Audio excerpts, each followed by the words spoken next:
As the fighting continues and the tensions escalate in Ukraine, the Western allies are stepping up the diplomatic campaign to try and isolate Moscow. The United Nations Security Council has called for a rare emergency special session of the 193-member General Assembly on Russia's invasion. For the first time in decades, it has called for an emergency special session in the General Assembly. The Council members who supported this resolution recognize that this is no ordinary moment. We need to take extraordinary actions to meet this threat to our international system and do everything we can to help Ukraine and its people. The vote by the 15-member council was procedural, so Russia could not wield its veto. Russia voted no, while China, India and the UAE abstained. The rest of the 11 voted yes. The move is the latest in a flurry of diplomatic efforts at the United Nations headquarters in New York. The meeting coming in after Russia vetoed a draft UN resolution condemning it on Friday. China, India and the UAE abstained, while the remaining 11 members voted yes. The General Assembly is expected to vote on a similar resolution as soon as Wednesday. No country has a veto in the General Assembly. India, though, it abstained from voting, reiterated its call for an immediate cessation of the violence and welcomed the talks between Russia and Ukraine at the Belarus border. While General Assembly resolutions are non-binding, they do carry political weight if a general resolution is passed.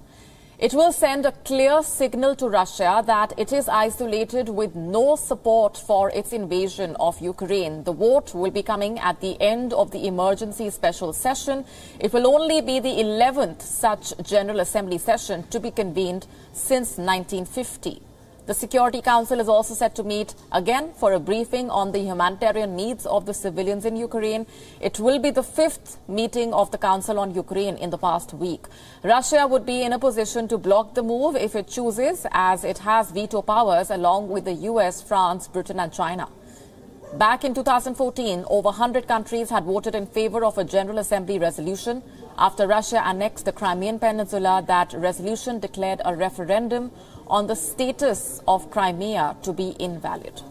Our correspondent Susan Teherani has been tracking those developments in New York. She earlier sent us this report. Take a look. This was something that the Security Council does as a last-ditch effort, basically saying to the world that we took all measures that we could, but ultimately this is the stance that we have to take. There's an article for this at the Security Council, and it's called also called the Uniting for Peace Resolution, which, as you mentioned, it was initiated and adopted in November 1950 when the 5 permanent members of the UN Security Council aren't able to agree on a certain issue, then this Uniting for Peace resolution takes place.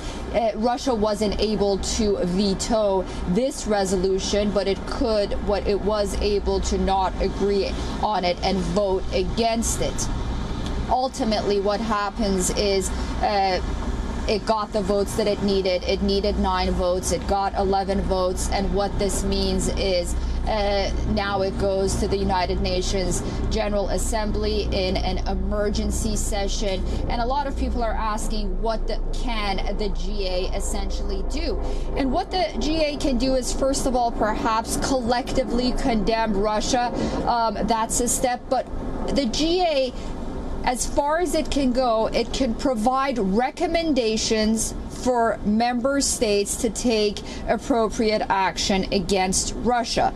And again, a stress on recommendations. Now, these recommendations can also include the use of armed forces when necessary, according to the UN Charter, to maintain or restore international peace and security. So we'll have to wait and see. Tomorrow, 10 a.m. local time, this is when the meeting of the GA is expected to take place. many countries are expected to condemn. What was interesting is we saw Brazil support a UN resolution condemning Russia and calling out Russia earlier in the week at the UN Security Council. However, we saw the Brazilian leader today say that perhaps tomorrow at the GA he may take, his country may take a more neutral stance. So, you know, anything might go. WION now available in your country. Download the app now. Get all the news on the move.